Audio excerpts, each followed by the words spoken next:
welcome these people as I yell out their names. Please welcome Bill Johnson, Bob Elmore, Brett Wagner, Mark Burnham, Tom Morgan, and R.A. will eventually be here. We're just going to make a joke that he is drunk somewhere in the hotel. Please have a seat. Some of my favorite people here. Come on in, come on in. Oh, I think we need one more chair. We've got this right here. Watch this. Look at that leather jacket. I just throw that down. How are you guys doing tonight?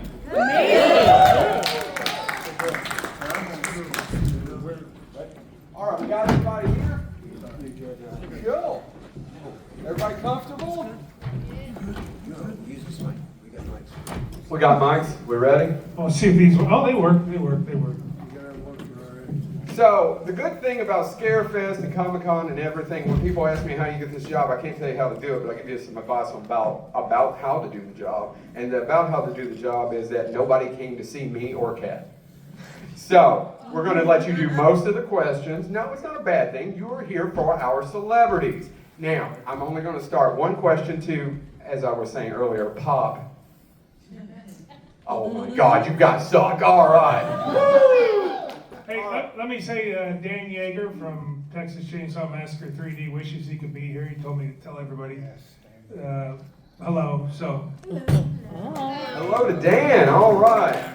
So I have one weird question, and I try to ask something that hasn't been asked before. I was going to ask about casting. I was going to ask about Jeff Burr. I was going to ask about a bunch of things.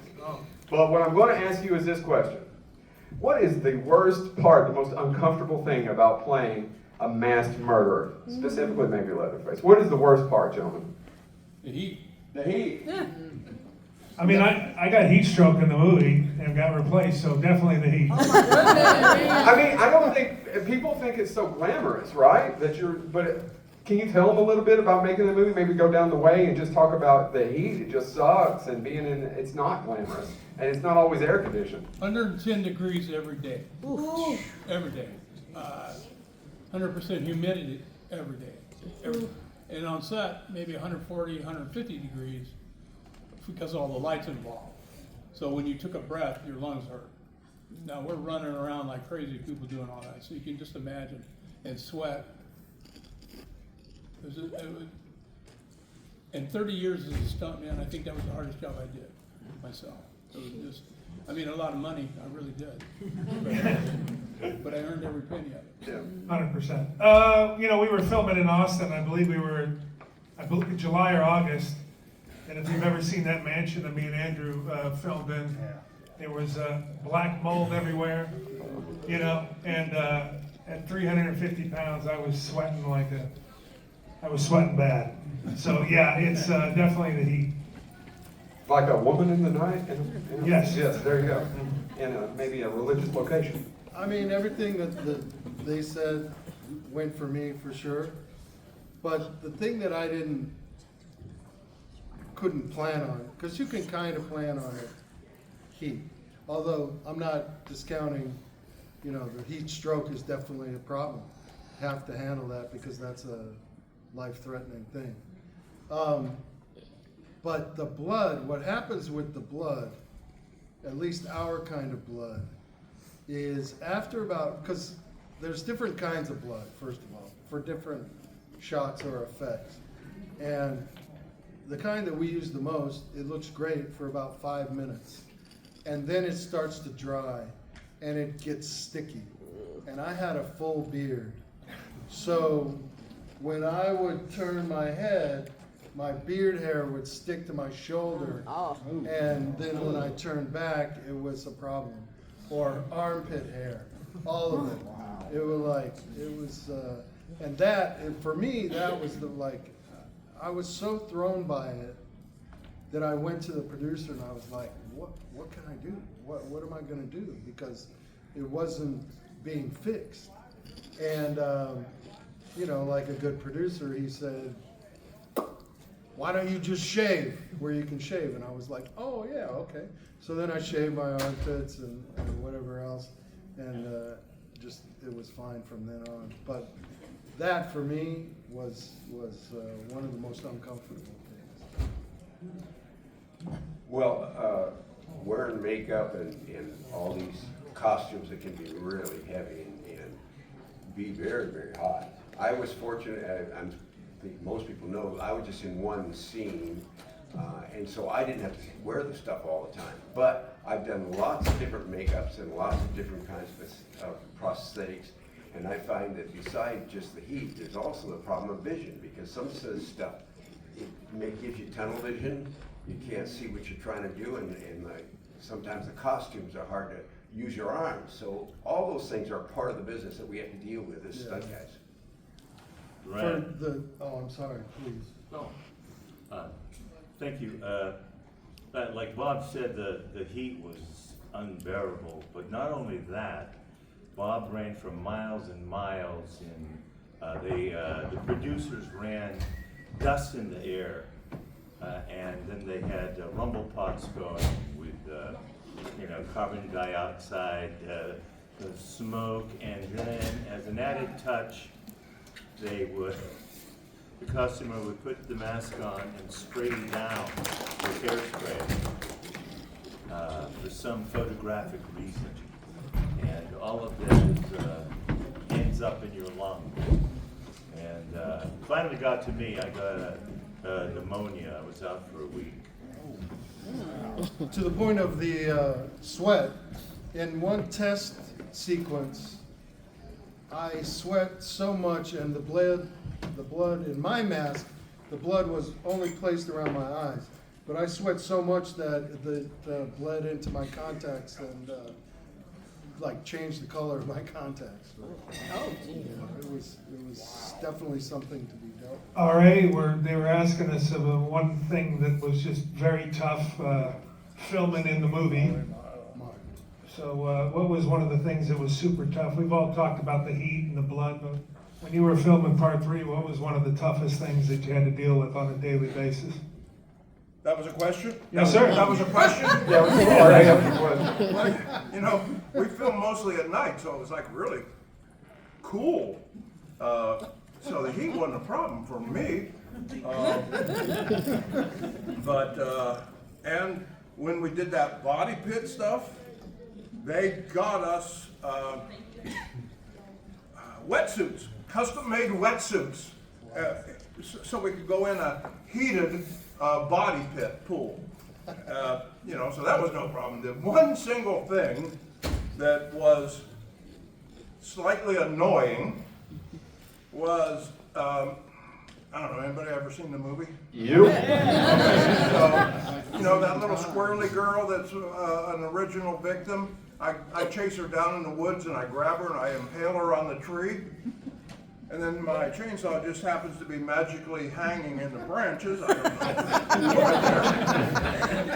know. But, so the idea of the original script said I cut her from crotch to crown, and she did that, right? Well, that was too expensive, so they cut that. So I was supposed to just drill into her. And started out okay, everybody knows how to hold a chainsaw.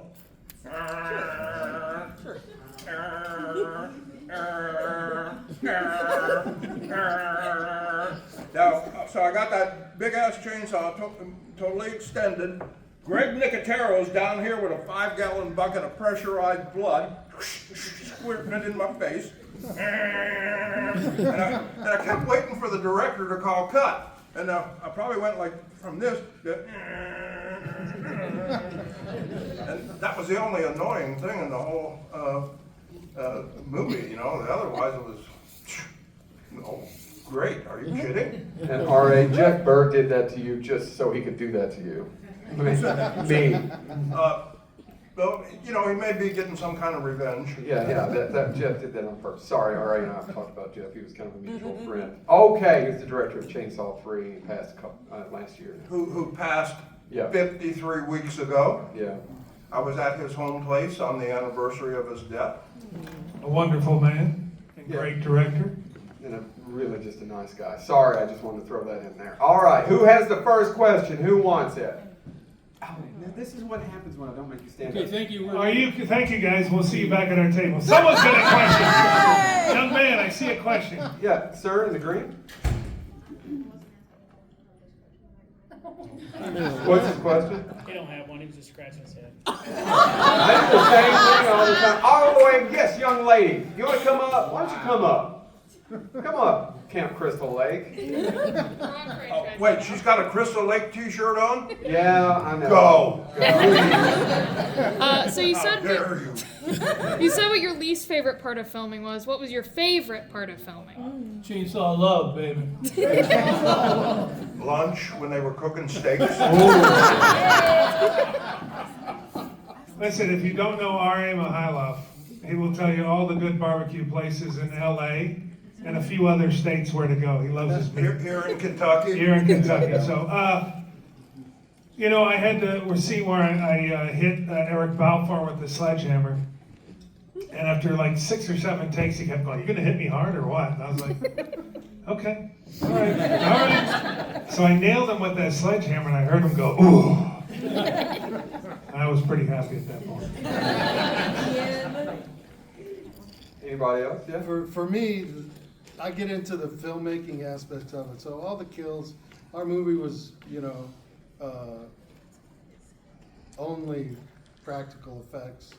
So when I broke that guy's forearm and then stabbed him in the neck with it, like the actor had a fake arm that came off and, you know, all that stuff.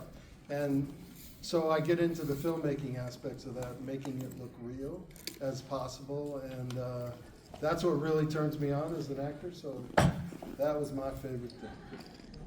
Tommy. Well, I think for me, Bob Elmore, he's playing Leatherface, and I'm doubling for the our radio manager. And he breaks through the door. We're on a couple of steps and a railing. He hits me. I go over the railing, land on a desk, fall on the floor, and Bill Mosley hits me with a hammer. That was great. Bill Mosley tells that story and says that Toby would not yell cut, that he just kept going. He goes, "Are you getting a shot?" And Toby goes, oh hell yeah, Bill, I'm just enjoying this. Is that true? Yeah, I think so, and Bill's enjoying it too. Yeah, he can make some great sounds. Oh, Willow. Yeah, my favorite part of the film was working with Caroline in the break room at the ice tub. Bob had just smashed that saw into the ice with incredible accuracy and violence, and cut it. And then I came in, and Toby coached from off camera as he told me how he wanted that saw to work its way up Caroline's leg. And then when it reached its destination, on what to do with it there. And Caroline was incredibly supportive. It was a very collaborative scene there, and it was pretty quiet. And you could hear sweat hitting the floor. It was so quiet. And that was, we were breaking some laws there, I think. I kept asking Toby, I said, "Toby, what do you want me to do?" And he mumbled something. I said, "No, tell me." I said, "I don't understand what you want. Tell me exactly what you want me to do." He goes, "Well, act like you're her." I go, "What?" He goes, "Yeah, act like you're her." I'm not gonna say the word, but that's what he said. I said, "Oh." Fornicating. And I said, "Oh, okay, now I got you, thank you." And then I tore up the radio station. That was fun. All right. Thank you. Who else? Thank you very much. Yes, sir. Yes. Thank you, Camp Crystal Lake. Mr. Green. What was your least favorite scene to film in your movie? Oh, I don't know. I don't think, I don't know. I don't think we really, I mean, I enjoyed what the part I got to do in the movie, and even though with heat stroke, I'd do it all over again. Just, you know, I'm gonna tell you a funny story about my thing. So I get the part, and who's the first person I call? No, you didn't. Yes, you were the first person I called. You're gonna have a rumble up here. No, I wasn't. I didn't know you had the part till.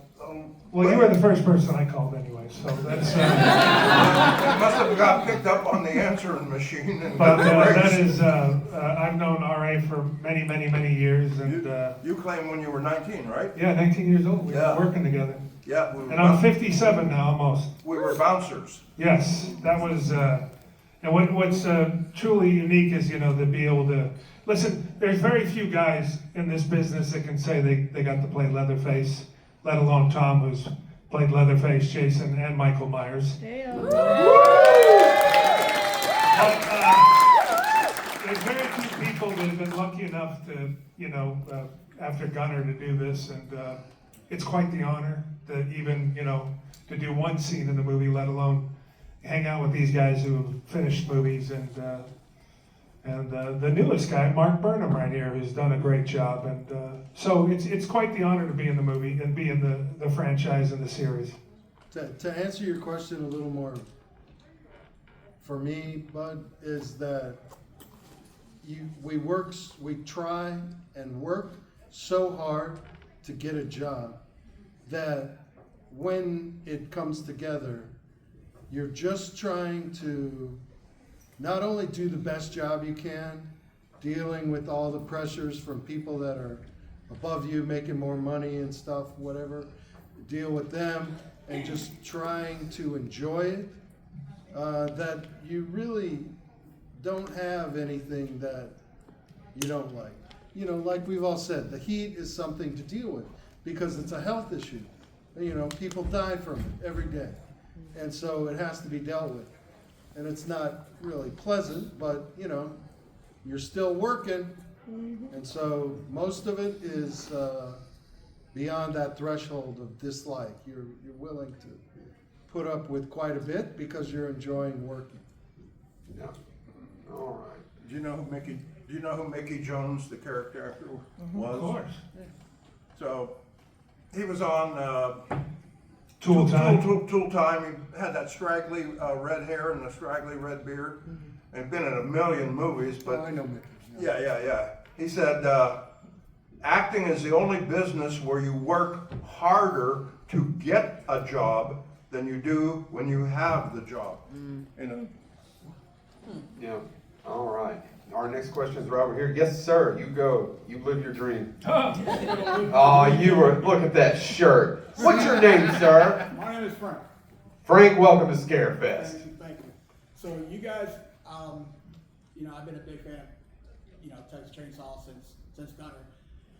You guys have all been instrumental in playing these characters. I think Brett just mentioned that you guys are all friends, but I want to kind of turn it around real quick. If all 6 of you were in your Leatherface costumes right now, who would win in a fight? What kind of fight? Oh! Brought a knife to a gunfight. It wouldn't be me because I think I'm going to outrun every one of them. Yeah. I can't run, but I have a very nice 40 caliber Glock that I think Leatherface has. And there's the question, what are you going to fight with? Yeah. I mean, to be honest with you, listen, I'm a fan of the horror genre. I was a very big fan, and getting to know RA, and then, his chainsaw in that movie with the Excalibur is such a beautiful chainsaw. So I would try to get it out of RA's hands and use it if possible. We'd have to play Survivor, team up. Yes. I would just like to say something about Brett. A few years ago, I was putting together a TV show called Hog Wild. It was a motorcycle lifestyle show, and Brett was on Monster Garage. And were you on Pastime at the same time? Yeah, basically. So he was really flying high in his career, and I called him up. And I actually ran into you at an audition. I said, Brett, I'm trying to put this show together. Would you do a segment for me? Because whatever you need, broski, I'm in. So. All right. Yeah. But you'd still cut him, right? Sure. I would expect them to. Still cut it. No, hell no. No, listen, we've all been doing this business a long time, every single one of us up here, and I know we all respect each other, and it's a tough business to be in. And, some of us have made friendships for years because, listen, for God's sakes, I've been auditioning against RA for 30 years. So, and in our business, there's a lot of big guys. We're the big character guys, and we would see the same guys at auditions all the time. And sometimes it was your turn to get a gig, and sometimes it was RA's turn to get a gig. And, we try to stay friends as much as we can and hang out because, as you get older, you never know what's going to happen. And as we said, Jeff Burr just passed, and a lot of our friends in the business pass away, and it's a shame. But we're lucky enough that we get to come to conventions and get to hang out. And I'm a big fan of everybody. So I never met Tom, but I've been a big fan of Tom's forever. So I'm excited that I get to sit next to him, and I'll pick his brain when he doesn't have such a big line. But it's awesome to be able to come to these things and be able to come out and meet the fans. And I mean, for us, it's very nice to be able to shake hands and say hello to these guys because everybody lives in a different state, most of us, or they're doing their own thing. So we appreciate when a show gets to bring us all together because we all don't do shows together, all of us. It's very tough to get 6 Leatherfaces, if you want to count Kane, who worked with RA on part 3, 7 guys all in the same room. This gathering here at Scarefest this year, I believe, is probably the largest gathering of all the different iconic characters. Absolutely it is. And let's give it up for Brandon Griffith, who made this happen, the owner of Scarefest. And Adrian, you may not know who they are, but these gentlemen know who they are, and they are fantastic folks. And he is a huge fan. So who has the next question? We've got time for maybe about 3 or 4 more. Yeah, go with you and then you, ma'am. Yes, sir. Each of your characters, so there's a similarity in all of them. I mean, you're all playing the same character, but each of them have their own way of standing out. How do you create your version of the character? Do you stand in front of a mirror and play with your physicality, or do you just jump and say? How did you? I mean, because it is an iconic character. How did you all approach it? I went in trying to be as physical as I could. That's what but then you turn around and you Bill Johnson, who's got the eyes where you can see the inner soul of Leatherface, and then me, I'm just beating everything up or tearing stuff up or whatever like that, and that's what I wanted to do. But then you turn it around, and you get to see the look. And Leatherface is a different character than part 1.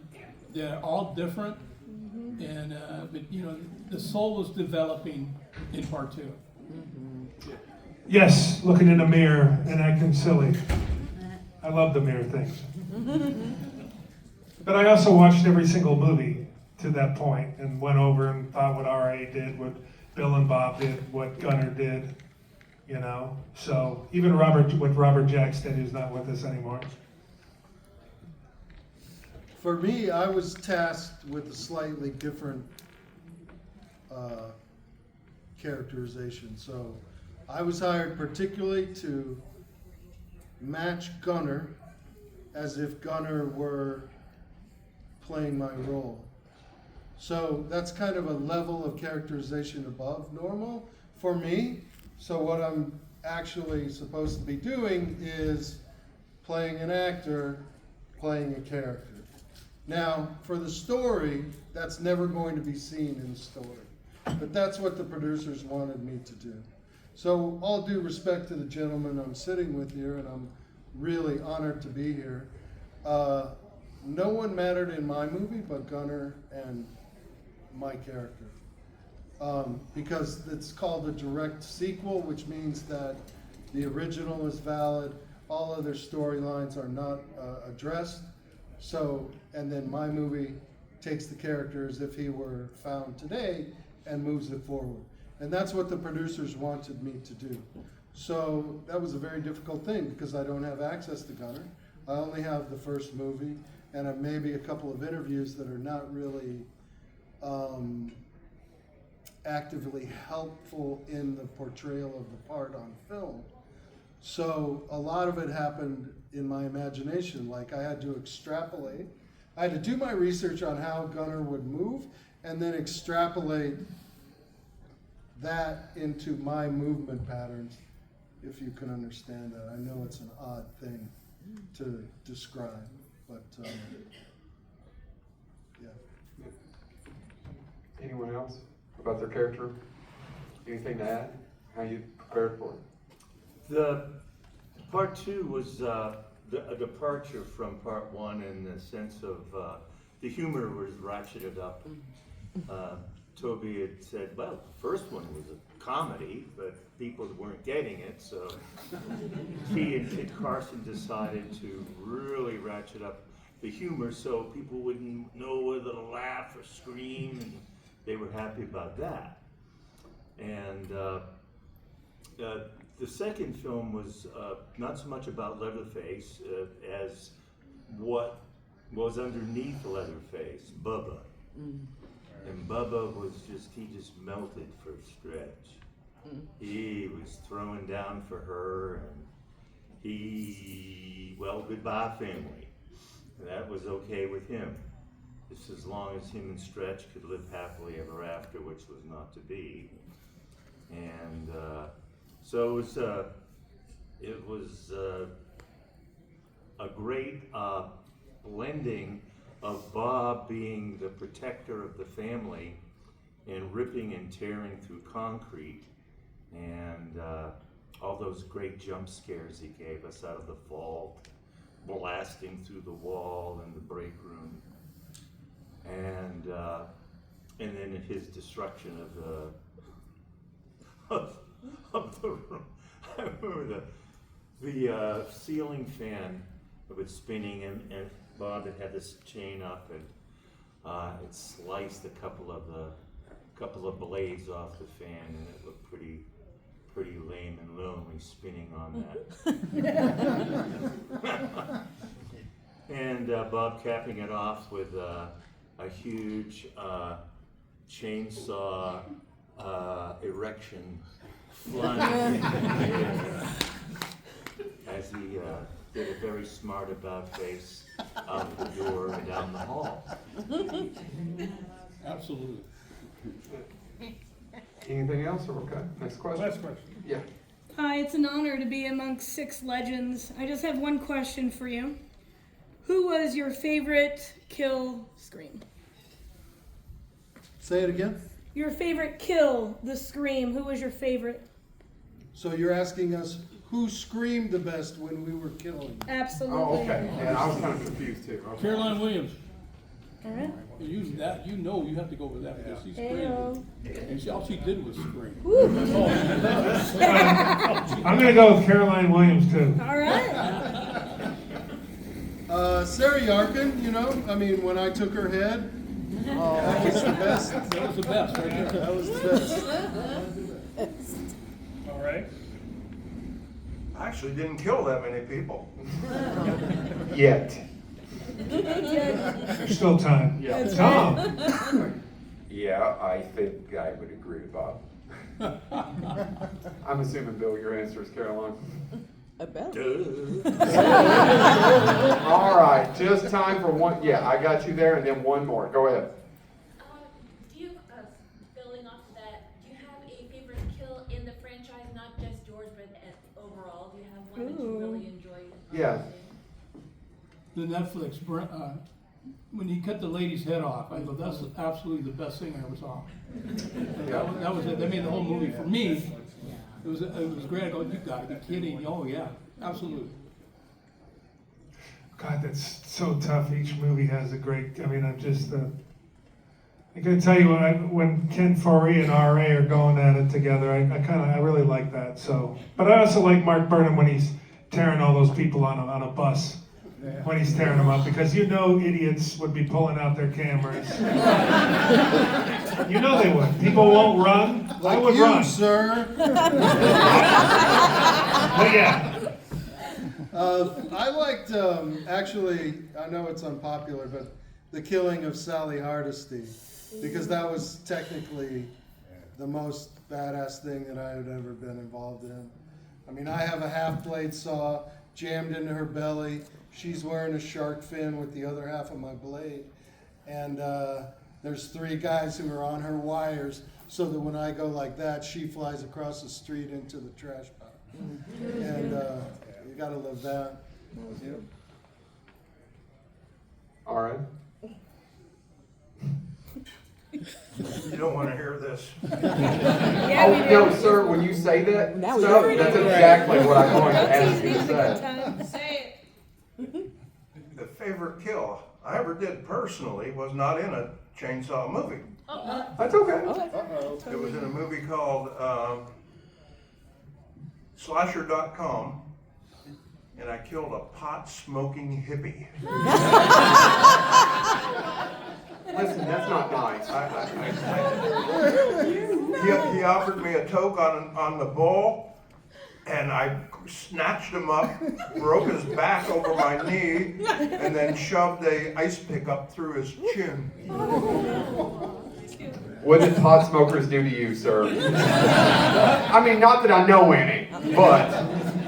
You know, that was not an indictment of recreational drug use. Oh, no. It was an indictment of hippies.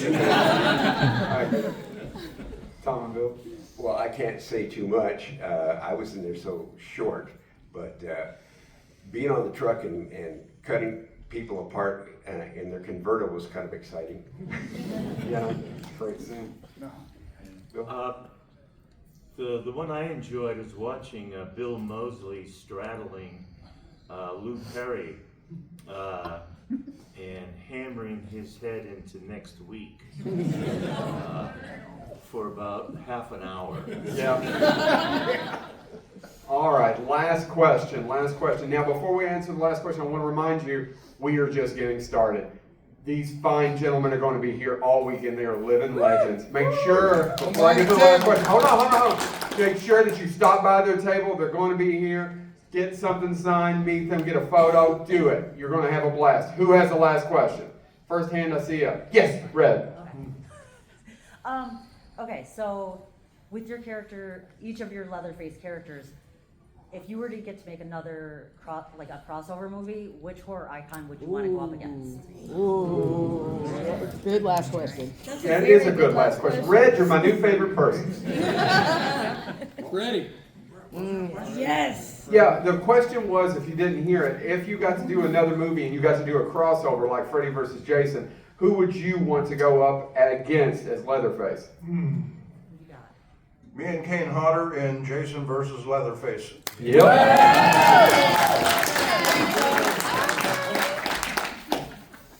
Gosh, that's a good question. Yeah, you know what? There's those. If you ever know, there's those 3 comic books where it's Leatherface versus Jason. They're very tough to get. They're very hard. So I'm going to go with C.J. Graham versus Leatherface. All right. So, Kane and I have the same manager, and a few years ago, I said, Judy, you've got Kane, and now you've got me. Can we look into doing Jason versus Leatherface? She goes, honey, the rights are just so convoluted. It's next to impossible. Bummer. What are you thinking, Mark? I mean, I love classic characters, classic villains, so I'd love to see like Leatherface versus Frankenstein. Dracula in particular. Oh yeah. Godzilla. Yeah. Tom? Oh, I don't know. I probably would have to choose Freddy Krueger, because if I got Jason or Michael, I'd have to fight myself. Yeah, I didn't think about that. And last but not least, Bill. One of my favorite, I call it a horror film, was Silence of the Lambs. Oh. It is a horror film. And I would like to go up against Hannibal Lecter in a cook-off. And that is the cap of the answer. Give it up for these living legends. Come on, Scarefest, stand up. Go see them at the table. Thank you, Bill, Bob, Brett, Ari, Mark, and Tom. Now listen, if you don't come to our booth, RA, say you're going to come to our booth, or RA is going to block the door. Thank you all so much. Thank you.